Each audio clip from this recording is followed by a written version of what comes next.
Airlines Confidential with Scott McCartney is made possible with support from Pratt & Whitney, committed to working smarter, cleaner, and greener today for a more sustainable tomorrow. PrattWhitney.com. Infinity Flight, the leader in Cadet Academy flight training programs. InfinityFlight.com. Ontario International Airport in Southern California. SoCal So Easy. And by Cirium, the world's most trusted source of aviation analytics, Cirium.com. We also welcome your business's support. Contact us at airlinesconfidential.com. Welcome to Airlines Confidential. I'm Scott McCartney, and I want to start with a confession. You won't see me doing chin-ups at the airport, or anywhere else for that matter.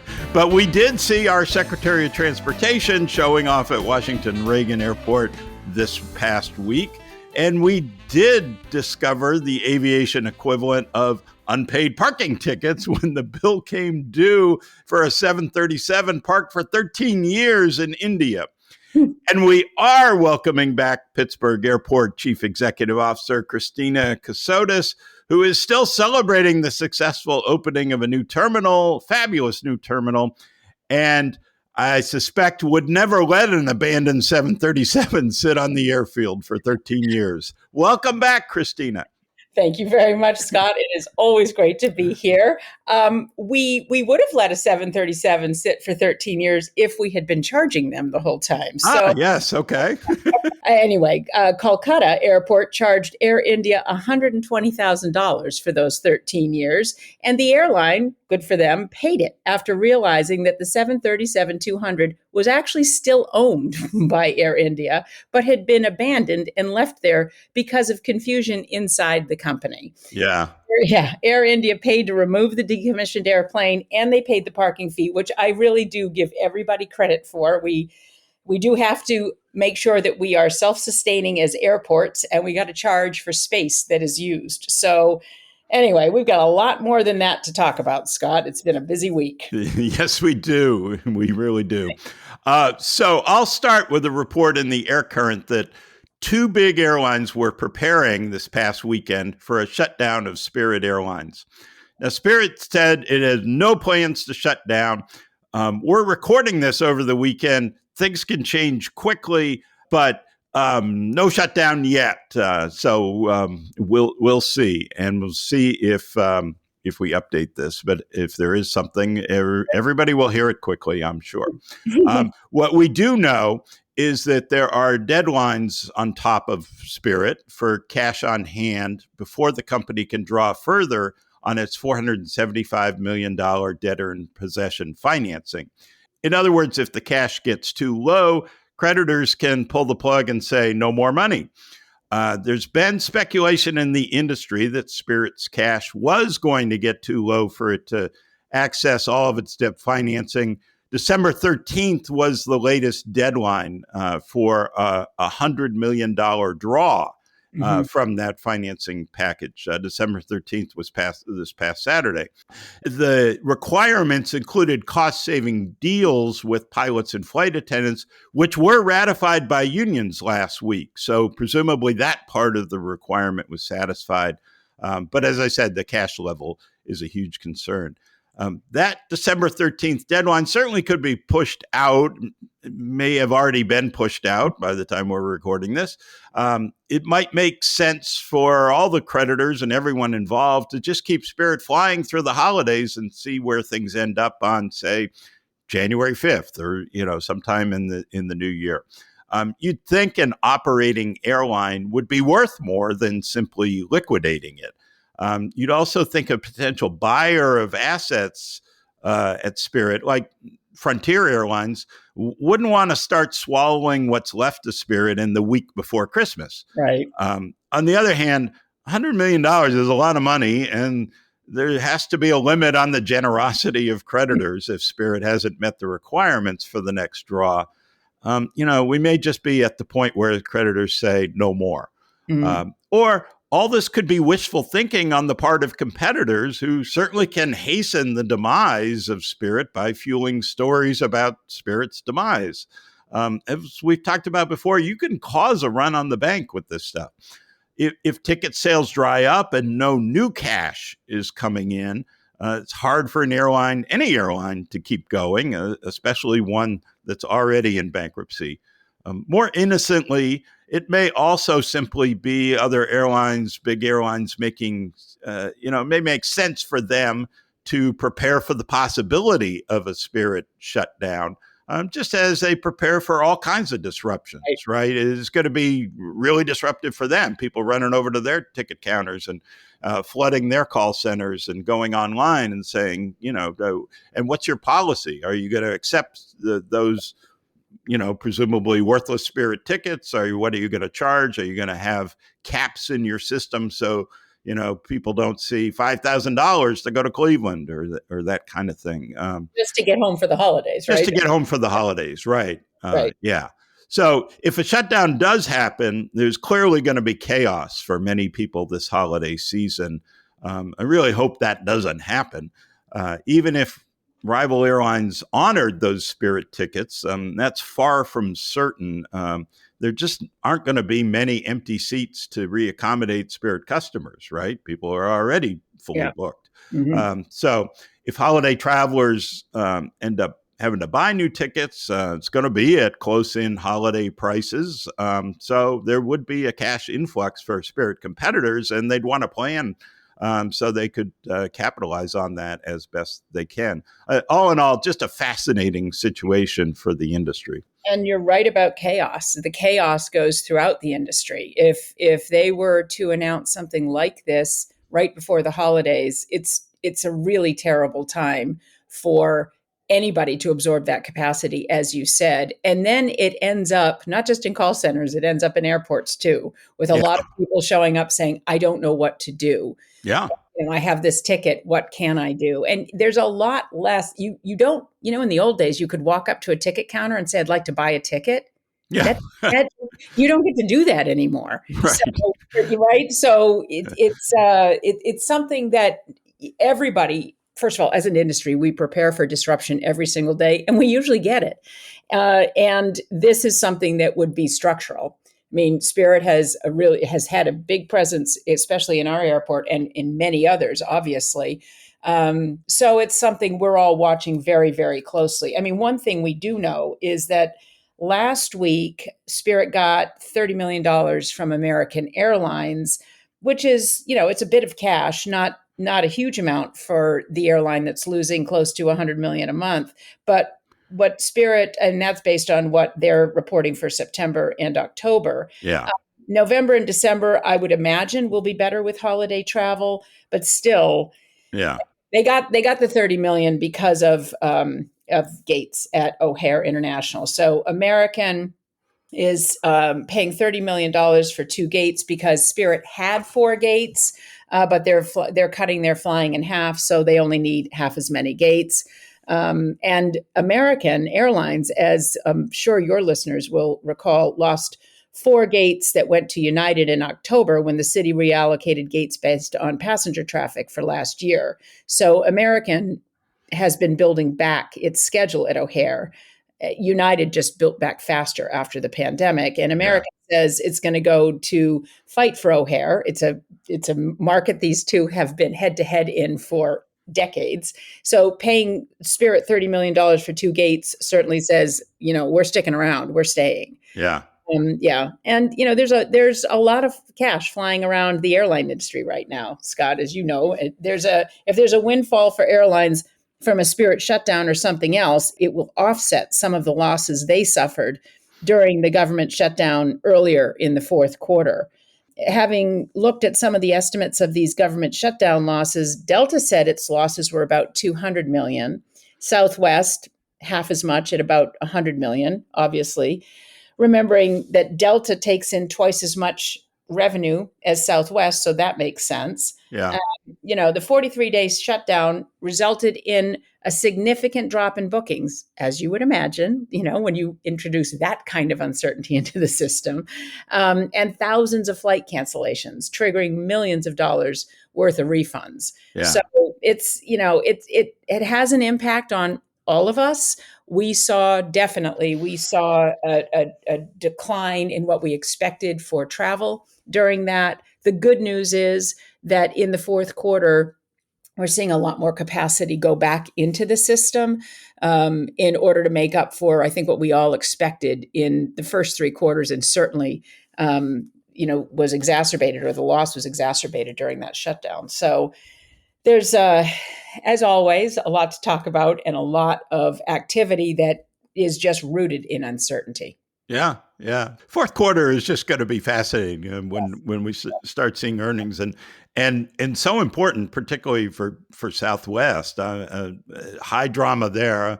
I'll explain why. But the fourth quarter, the wild cards of the fourth quarter. I mean, you have the government shutdown, and what if you have a Spirit shutdown? Or there's clearly been booking away from Spirit, and so just sort of figuring out what's. As Doug Parker said last week, what's your natural share, and what has come to you because of concerns about Spirit or whatever? I don't know. It's a very important period for the airline industry for earnings, and just so many variables to it. And by the way, oil prices have been really down, so should be a very good period. And will be for airlines. The nowhere more important than at Southwest. And I have a lot to say about what's going on at Southwest. Of course I do. So, because I'm completely fascinated by it, and I just think this is such an impactful time for the company. Southwest has been out on a roadshow of sorts, meeting with investors. And CEO Bob Jordan was on CNBC last week, reiterating again what it expects in fourth quarter earnings. And all that is happening partly because Southwest thinks it has a good story to tell, partly because this is so important to the company. It expects it to be a really good quarter. Southwest really thinks the baggage fees and extra legroom rows, along with the seat assignment fees, are being adopted by customers, and the cash is coming in. In other words, all the changes of the past year are working, and that wasn't a certainty. And would people book away from Southwest because of all the fees coming in instead of bags fly free? Doesn't look like that's happening. I think there was an initial dip, and then it started working out. I remember posting something about, look, guys, this is going to work out, because what they did, they had such a strong brand. I really believe in this. They had such a strong brand, and what they are doing is just they're catching up to the rest of the industry, but their brand is still distinctive. They still are Southwest Airlines. And I think that culture is so strong that it was able to absorb this in a way that didn't feel, it didn't alienate their passengers. Yeah. Yeah. And they've done some other things to sort of win back goodwill, like free Wi-Fi and all. But they've put in place the basic economy structure that Doug talked about last week as being so important, so transformative for the business. And this is all now happening in, 6 or 8 months at Southwest. It's remarkable, actually. Yeah, it really is remarkable. And the speed that they're doing it. I remember the speed, that was what Elliott Management, the activist investor, when Southwest put out a plan, Elliott's immediate reaction was, no, too slow. You're not going fast enough. Southwest had a 2 or 3 year plan. And Elliott said, you got to do it now. And that's what's happening. And I think, Elliott probably helped them in that regard. Investors clearly are liking what they're hearing and maybe believing in this Southwest turnaround more, because there was a lot of skepticism out there. Southwest shares were up almost 8% last week and 10% the week before that over the past month. As of Friday, Southwest shares were up nearly 23% over the past month. But here's the number that really matters. The stock, as of Friday, closed over $40 a share, actually over 41. And why does that matter? Because it may well determine who the next CEO is at Southwest and what direction the airline will take in the future. which is so interesting. I love Yeah, this. yeah. It's really interesting. Yeah. No, it's just crazy that there are these publicly known deadlines, and my understanding is that Elliott Management, the activist investor firm, triggered all these changes. Elliott's got an exit price somewhere in the 40s. Now I don't know where.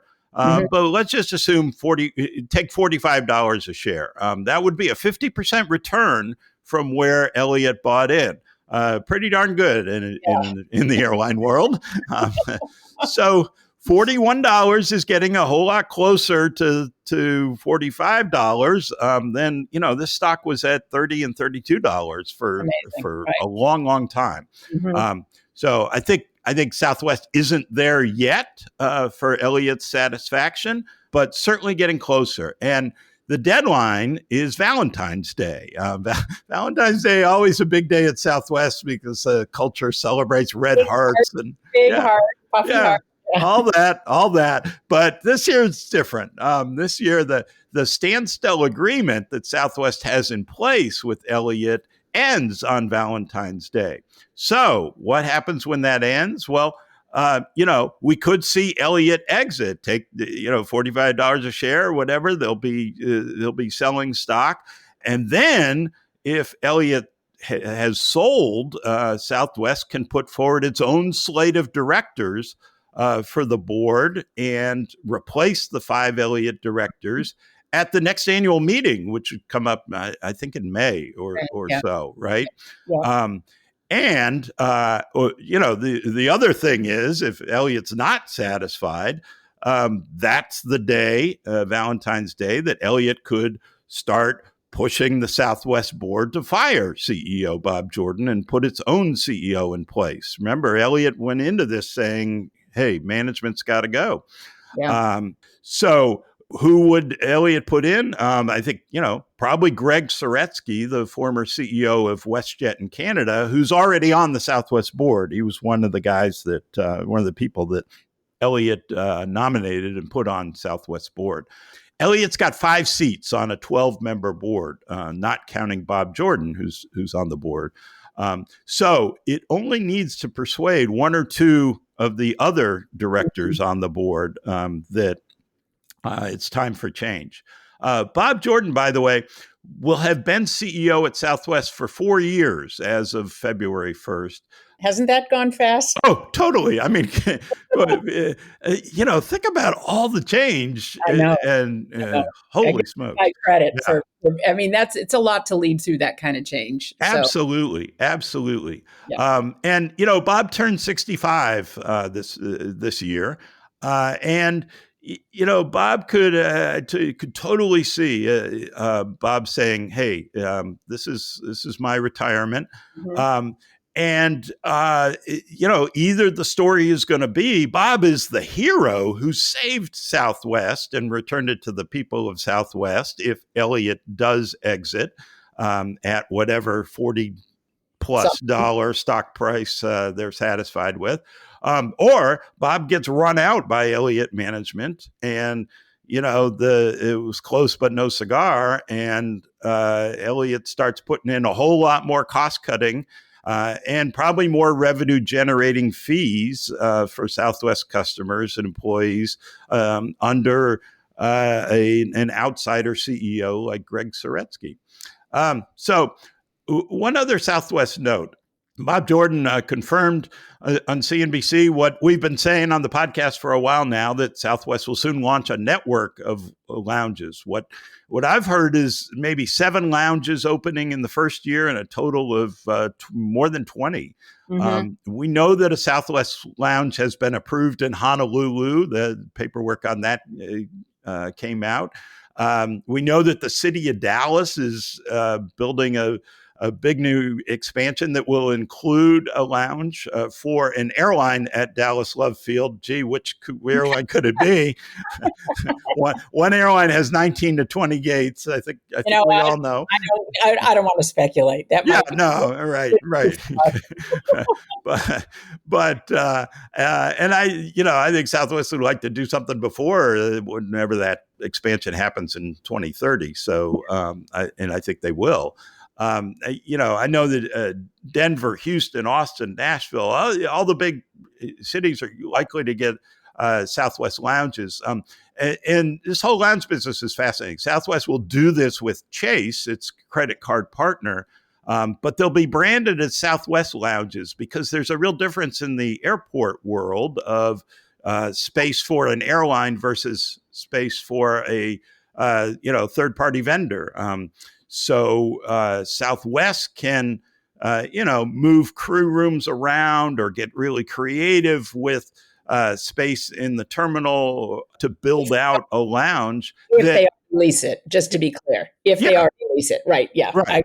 Yes. Right. And I think airports are, more likely to accommodate an airline than say, if Chase comes in and says, hey, we want to put a Sapphire Preferred lounge in the airport. Well, we got to have a RFP or, what if Capital One wants to do it? And, you got to go through all that. Right. So easier for Southwest to do it. Let me just throw in my one piece of marketing advice. If they don't use the name Love Lounge, right, the stock symbol is LUV. If it's not the Love Lounge, then are they really good marketers? Or I don't know, Christina, does Love Lounge sound too much like a dive bar? It probably does, but except that it's Southwest, so we all know what that means. And this is the brand, right? I think it's brilliant. And LUV is, that would make a whole lot of sense. And the fact that Chase is their partner, we've talked about this before. The credit card companies have figured out what the value of those loyalty programs is. And that's a huge boon to the bottom line of any airline, right? Yeah. So these lounges are this is a sort of a space, and it makes a whole lot of sense for Southwest to get into the lounge business with a credit card partner because it really does return extraordinary value back to the airline and to the credit card company. And the other thing I'll just say from an airport perspective, space is spare at airports. Yeah. So if people want lounges, it's pretty competitive. And you're right. We have some space that makes perfect sense for a lounge. And we have a number of people very interested in this. And it makes a big difference in leasing space because you don't have unlimited space to lease at an airport. You just don't. Especially, yeah. And how do you look? Building out lounges is expensive. How do you earn that back? Well, one thing is Chase will surely launch a premium Southwest credit card, which they don't really have, right? Because they haven't had premium benefits. But now you can get into the $500, $600, $700 a year range for a credit card if you've got lounge benefits. And I think Southwest will, I think there'll be nice lounges. I think there'll be big lounges because, I asked Andrew Watterson about this a couple of years ago, were they going to do lounges? And what he said, this was at a public media day thing, and said, we see a lot of long lines and disappointed people who can't get into the lounge, or the lounges are too overcrowded. And we don't want to disappoint people. But the reality is people do want this. Travelers want this. And if you want to attract, and this is another way you get paid back, if you want to attract more business travelers, I think you got to have this now. And if Southwest does this right, then it could really pay off for them. Right. And they've been working on getting more business passengers on more business contracts. They are, first of all, they have a natural business audience, a lot of small business owners, a lot of startups. They have a lot. And then those folks, as they move on, they continue their loyalty with Southwest. So they've been very smart about how they've incubated business customers, but business customers do have expectations that oftentimes are different than leisure customers. And so although the line has blurred since COVID, and what we're seeing is that people in general have an expectation that there will be that kind of option with an airline, right? Yeah. For a network or maybe not with the ultra low cost carriers, but even JetBlue just launched their lounge. Yeah. Right. Yeah. Right. called, but It's called Blue House, well, there you go. I See, think. do you Yeah. think they'd be saying, what do we call Southwest? We're all going to remember Love Lounge. Right. Exactly. That was the point. I think you should get a little bit of, you should go talk to them and make sure they pay you for that. I Right. think. Well, maybe I don't know. Sounds a little bit like a strip bar or something, but Well, Herb would love that. If Herb was doing it, it would have been the Love Lounge. I know. kidding me? It's cheeky. That's what that's the point. Right. Right. Great ideas. I'm Right. always yeah. So, one other one other curiosity about Southwest in airline history, right? But Southwest independence may depend in a weird way on the collapse of Spirit. Here, you could imagine a scenario where if Spirit does collapse and Southwest and other airlines get a boost from that stock market wise, because investors say, oh well, Southwest is going to get a whole bunch of Spirit passengers and customers, and that's more revenue and good for them. So the stock goes up, a couple bucks a share on whatever happens with Spirit. Then that could be the exit trigger for Elliott Management. So in a weird way, Spirit Airlines could change the future of Southwest Airlines. Who knows? But this is what happens in this industry. There's so much, and I think this is the part that I find fascinating, is so much of what affects airlines and airports, even manufacturers, is way outside of our control. Yeah. Yeah. Right. I mean, there's a whole lot of making sure that prepared for disruption, that we're ready for anything all the time, because you never know. That it very quickly, we could be looking at ticket counters that have to be turned back to common use because, we've got a big hole now in our ticket counter area if an airline goes out.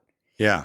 Or if an alliance shifts or stuff like that. So there's a huge ripple effect through the whole industry. And yes, it's fascinating to think that this could be a trigger that sort of determines the fate of the leadership at Southwest Airlines. Yeah. Yeah. Not to sell everything that the leadership has done short. Obviously, they had to, get the airline in a position, but you could see them sort of stuck at $42 a share, and this is How do you get to 46 or whatever it is that Elliott is going to exit on? 100%. You need your fundamentals in place. It would never alone be a reason. It can't work unless you've got everything ready to go, right? Yeah. And you really do have to be prepared for it. Anyway, I saw another story about Southwest this past week, because I'm always looking at what's happening in the world of airports and also workforce. We're big on workforce development, and I'm sure you saw this, the city of Austin is actually giving Southwest up to $5.5 million in incentives over 5 years to support major expansion. And this is, Southwest did announce a crew base in Austin. And this is, these are good jobs. These are pilots and flight attendants. And the city has been talking about $2,750 for every Austin citizen that they'll give that money to Southwest, up to 5.5 million for every Austin citizen that they hire, which is a really interesting way of putting people to work in the city and making sure that the city benefits from the economic impact of having those workers. I think this is really interesting because, and also the state stepped up with, I think, $14 million in incentives to make this happen. So, what you see is incredible competition for these jobs. And I can tell you, we've got 2 maintenance bases at the airport. It really makes a difference to an economy to see this kind of workforce base itself in your region. And I know that, when US Airways pulled out and the operations center left, that was, and the crew base left, that was 10,000 jobs in the community. Wow. It had a huge impact, right? So if you can, it's a big deal. Yeah. That was, I remember when I moved to take the job in Pittsburgh, the dentist, this is 10 years after the hub left, said to me, I lost half of my patients. Wow. Yeah. I mean, Yeah. airlines have really big impacts on communities they serve. And I credit the city of Austin and the state of Texas for saying, okay, if you're going to build an additional crew base, we want to keep it in the state, which is where Southwest started. And we want to make sure that this city benefits. So the city stepped up and said, okay, put our residents to work. I think this is interesting, and creative economic development. Yeah, no, the residency requirement is really interesting, right? Yeah, We're not going to give you money for people to live in Round Rock or wherever. They got to live in Austin. Yeah, and spend the money in our city. Yeah. And they've got, Southwest has about 40% of the passenger traffic in Austin, and clearly it's trying to make sure that they have an opportunity to tie up or bulk up more. And the passenger count was up 13%, I think, for Southwest in October. They've got a second concourse coming. So Austin is competing. And it's going to be interesting to see how others respond, Delta, et cetera. What do they do with that? Because so much of airline strategy is, hold on, what's he doing? I got to get in there. And for good reason, right? Because it moves fast. And if you lose a market or if you concede without competing, then there are consequences long-term for the airline. Yeah. Yeah. And Austin's a very vibrant economy, growing tech business, really good airline market, right?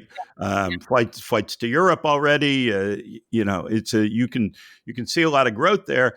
And American's got Dallas, United's got Houston. Delta once upon a time had a hub at DFW, but no more. But Delta has made Austin a focus city. So it's going to be really interesting to see which airline captures the bulk of the Austin business travel and Austin leisure travel. Or they'll take it out like people like American and United do in Chicago, right? I mean, so you could do something like that. Interestingly, when we opened the airport on November 18th, prior to that, I had put a note out through Airports Council International, and I said, listen, any airport CEO who wants to come see what a real live day one looks like is invited. And Austin came up. We had 8 airport leadership teams throughout the country show up on day one, and Austin was one of them. And I really— Wow, fascinating. Yeah. It was actually, we just said, listen, you're on your own for the morning, just sort of wander around, take a look, and, and then we'll get together in the afternoon to answer questions. And I was really happy to see Austin there. I mean, there's a lot of infrastructure upgrades going on around the country, thank God, to airports. And we're happy to say, listen, here are our lessons learned. So I've been following Austin very closely as a result, and going to be watching this one carefully to see as they build out who they're building out for and how they think about that infrastructure. What a nice thing to do. I mean, for the industry. Well, I have to tell you, my favorite part about that was, we had set a goal I think at our leadership retreat in 2023, like what would day one look like? And we set this goal that day one would not feel like day one. It would feel like, oh, we've got this. And that felt super aspirational at the time. So anyway, these CEOs come in, some flew in the night before, some flew in that day, drove over. And at 2:00 in the afternoon, we gathered airside, sat down, had a conversation with them, did Q&A. And at one point, somebody said, what are you most proud of? And I said, look who's in this room. The CIO, the chief operations officer, the head of communications and brand, the head of air service development, our CFO. I said, we're sitting here. We're not out there panicking. And I thought, oh my God, we did it. You know what I mean? So we had really good conversations. And I think that that's one of the things that this industry does well. We don't compete on safety. And I don't think we should compete on infrastructure investment either, because when you do it right, you don't waste money and you accelerate economic benefit. Mm-hmm. Yeah. So, anyway, credit to Austin. Well, absolutely, absolutely. Well, speaking of accelerating, how about the Secretary of Transportation working out at Washington Reagan Airport, doing chin-ups on the concourse? Sean Duffy was showing off as he announced a $1 billion grant program for airport improvements, suggesting exercise equipment was what travelers really needed. Maybe better facilities for nursing mothers, too. Well, he's right about that part. Yeah. And by the way, we created nursing lounges in our airport 3 years before they were required. So I think taking care of families is a great thing. I'm not sure where the money's coming from, though. Yeah, well, I've got lots of questions about that, and I was hoping you might know. The guidelines on this $1 billion grant program were vague, and Duffy said that was intentional because he was looking for creative new ideas. But look, I'm not sure creative new ideas mean we need sweatier and stinkier passengers after they worked out. I also think that airports have tried gyms in Las Vegas, I remember. And I think it's a great idea for people who work at the airport. But, travelers just, they're hurried to think they're going to, on a 40-minute layover, they're going to go do a couple push-ups or something is kind of silly. I don't know. Do you know anything about this $1 billion? Where does this money come from? I don't recall Congress approving any kind of airport exercise equipment budget. I don't know, and I know that it's something that we have understood I don't know. I don't know what to say about this. I don't know where the money's coming from. It could come from the AIP program, the Airport Improvement Program, that is funded through, the ticket tax. But then that would mean less money for runway improvements, taxiway improvements, et cetera. So yeah, I don't know if there's a different funding source for that. I do support making travel better for families and for people being able to relieve stress, et cetera. I don't think workout facilities usually do, to your point, they don't do well. I think they are great for staff. I mean, if you can provide a place for people who work at the airport to work out and they don't have to go to another gym, that's fantastic. But if you're going to put a program or, a facility like that in, you're going to need showers, you're going to need lots of space, which, as we just talked about with the lounges, is at a premium in airports. And doesn't need to be inside security, by the way. No, that sort of, then if you're at a hub, you're not going to go outside of security to work out and then go back through, right? So, and that's where you're going to have the layovers. So it's going to be interesting to see what comes out. I mean, look, we have mothers nursing lounges, and we have, restroom facilities with adult-sized changing tables that are adjustable for folks who are traveling with family members who may need that. We've got the sensory room. Like I'm all for taking really good care of passengers who are not just traveling on their own for business. The exercise rooms sound like they are very much geared towards passengers traveling on their own for business, because otherwise, what do you do with your kids? Yeah. You know what I mean? You're gonna, unless there's a babysitter in a playroom. So it's going to be interesting to see what kind of ideas come up, and where do we submit them? Yeah, how do they get approved, and how do you get paid? Yeah. So we're all waiting to see what that looks like. And if there's money available, believe me, airports, we will compete for it. Anyway, we did talk about JetBlue's first lounge, the Blue House, and supposed to be reminiscent of a New York apartment. So I'm fascinated. And like a New York apartment, it's kind of small. Right. That's funny. By big airport lounge standards, it has a capacity for 140, which is going to be interesting. Back to your comment about people getting frustrated by long lines.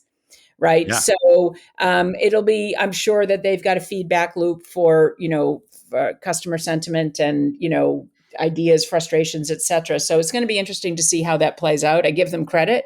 Obviously, you want to do it in your big market, your hub market. So JFK makes a lot of sense.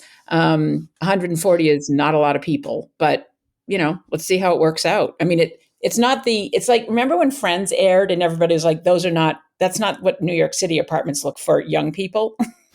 Right. They're in a shoebox. So I'm assuming it's not it's not a big sprawling lounge as we've said, but I'm sure it's beautiful. So I'm actually eager to see it. Yeah. So one other news note from a week ago, but I think I wanted to bring it up because I think it's a big deal. The FAA announced that it had selected a private company called Peraton to oversee the air traffic control equipment overhaul. It also occurred to me they could get Peloton to oversee the exercise equipment and Peraton to oversee the radar. Maybe Peloton could fund the, Yeah, there you go. Anyway, the idea is to have one contractor managing the other contractors. Kind of why I was involved in a big construction project for nonprofit, and we hired an owner's rep because we didn't know all the ins and outs of construction, but you got to make decisions, and you want somebody advising you and all that. And we did that. Yeah. So this makes sense. Peraton is a national security and technology company formed in 2017 through the merger of some small companies and a division of Northrop Grumman. It does a lot of work for the Pentagon and also space-related government projects. Transportation Department said the overhaul would be completed in 3 years. That's a very ambitious but much needed timeline. It's also going to need a lot more funding from Congress. 3 years probably has more to do with 3 years remaining in the Trump administration than a realistic timeline for system selection, installation, training, and launch. But I think we all hope this will be successful. It's really vital for the country. It's really vital for the economy. This is the time that promises have to become real. And I really hope that the Secretary of Transportation is focusing more on this than on doing chin-ups in the terminal. Well, we all need it. And I credit, listen, you have to have ambitious timelines, and you also have to have people who understand how to get all of this, selection, installation, training, and launch done. And Northrop Grumman is, they've got a history of getting things done. It's good to have a private sector company do it. We brought in an owner's rep when we did the construction of the terminal because we've never built one before, right? Right. I mean, we build things, but not at that scale. So I am fingers crossed that this is going to move, and I am all for a 3-year timeline. Yeah. I mean, really, this would be a game changer for the country. And for the people who work in air traffic control, by the way. I mean, they deserve the equipment that is going to help them do their jobs better, because they're all very talented and very committed, and we all want them to succeed. So, yeah. And as we've seen, travelers deserve it because it's it would significantly reduce delays, reduce cancellations, and also make the system safer. Yeah, I totally agree. And I would say, credit to the administration if they can get this done, because it's, and I appreciate the goal. I really do. So this is it's a good first move. Okay. So time to thank sponsors. So first, let's thank Cirium. Cirium does a great job. They offer the most accurate and precise data and analytics to enable airlines to optimize planning, operations, and passenger services. And by the way, a whole lot of airports use them too. The right intelligence drives operational efficiencies, enables you to predict market shifts, and helps airlines respond quickly to maximize revenue, manage costs, and seize commercial opportunity. So visit Cirium.com for more information. Absolutely. We also want to thank Ontario International Airport for its support. Ontario International Airport is celebrating a decade of local control. Thanks to public support, the local community reclaimed ONT, revived it as a vital gateway in Southern California, and ensured the airport is ready to soar even higher in the years to come. Visit flyontario.com/10 to learn the story and find out how you can join this year-long celebration of how a decade of local control has turned ONT into one of California's fastest growing and most economical airports. In addition, thanks to Pratt & Whitney, at Pratt & Whitney, the pursuit of more sustainable aviation is foundational. For decades, Pratt & Whitney has been at the forefront of revolutionary advancements in aircraft propulsion technology, And by working smarter, cleaner, and greener today, they are committed to supporting the aviation industry in its goal of reaching net zero CO2 emissions by 2050. Learn more about Pratt & Whitney's smarter technology, cleaner fuel, and greener business at prattwhitney.com. And thanks as well to Infinity Flight Academy, the leader in Cadet Academy training programs, for helping us bring the podcast to you. Whether you're looking to build a custom pipeline or strengthen your existing cadet program, Infinity Flight Academy delivers consistent, airline-ready results. And for those of you who are listening, who've always dreamed of flying, or know someone who has always dreamed of flying, Infinity Flight has trained thousands of students, many now flying for major airlines around the world. Learn more at infinityflight.com. Infinity Flight Academy, where future airline pilots, who we need more of, take off. Promotional support provided by the ultimate AvGeek website, thearchive.net. A vast collection of airline memorabilia, timetables, route maps, rare cabin and airport photos, special flights, and more. All at thearchive.net, the hub of air transport history. Christina, several notes in the mailbag this week. First, a correction. A listener from Finnair, who happens to be the chief revenue officer, reached out to us to say that Finnair is indeed part of two immunized joint business ventures within One World. We had mentioned Finnair in a discussion of TAP Air Portugal not having the benefits of being part of a joint business venture with antitrust immunity. So thank you, Christine Ravelli, and thank you for being a loyal listener. Yeah, well, that's somebody you're going to listen to, and she probably knows what she's talking about. So. Yes. No, absolutely. And Finnair is just my experience over the years, just a really innovative, interesting company. Love what they do. I do too. So, Scott, Richard from Dallas took exception to your statement a few weeks ago that the Wright Amendment restricting Love Field had expired, and that the city of Dallas could add more gates if it wanted to. Richard said, wouldn't Congress have to take action to do anything to change the number of gates, international service, etc., long before the city of Dallas, Southwest, or anyone else discusses any changes? The Wright Amendment Reform, not Repeal, Act of 2006 capped Dallas Love Field gates at 20, prohibited international service, and also prevents any signatories of the five-party agreement from challenging it.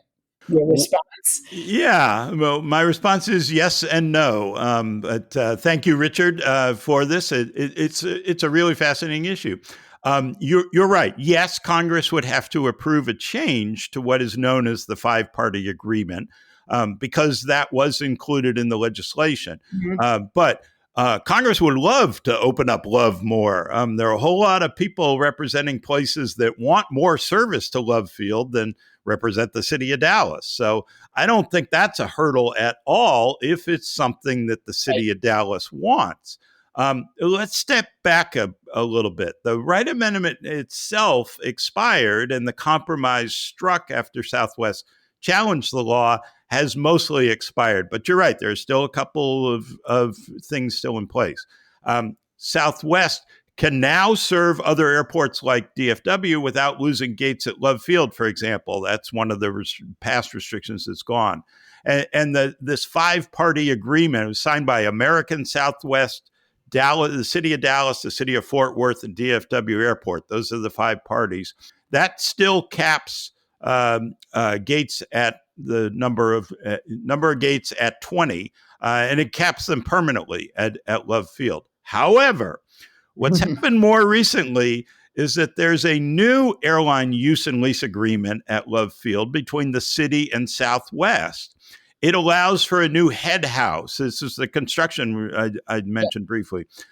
New head house, a check-in terminal, to be constructed where parking garage A is. So they're pushing everything out. If you know Love Field, the big parking garage up close, boom, it's gone. It's like the main parking garage, by the way. The city also plans to push the existing 20-gate terminal out to create more space and room for that lounge we mentioned. The lease agreement goes into effect in 2028. So it says, a couple of years from now. Yeah. It's going to cost $800 million at least. So in the lease agreement is the following statement, and this is the crucial thing.